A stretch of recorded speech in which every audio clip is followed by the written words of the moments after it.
বুঝতেই পারিনি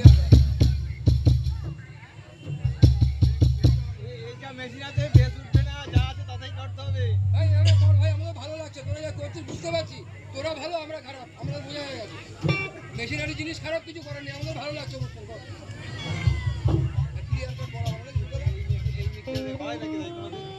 আচ্ছা, বাংলা মেলোডি হলো, একলা ঘর একলা ঘর, রূপম ইসলাম হলো, ফোক হলো। এবার একটু অনুপম রায়ের দিকে যাবো। ওই একজন মাথা নাড়ালো, একজনকে দেখতে পেলাম, আর কোথায় যাবো? অনুপম রায়